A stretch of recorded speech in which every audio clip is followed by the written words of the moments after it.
Eastern Standard Time or 8 p.m. Central Standard Time Wednesday. Southwest winds 30 to 40 miles per hour with gusts up to 60 miles per hour expected. The areas affected include portions of northern Indiana, southwest Michigan, and northwest Ohio.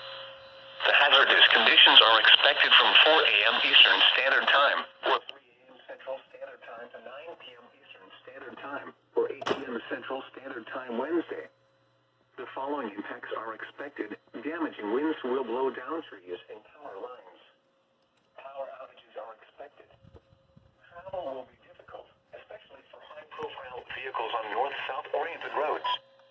People should avoid being outside in forested areas around trees and branches. If possible, remain in the lower levels of your home during the windstorm and avoid windows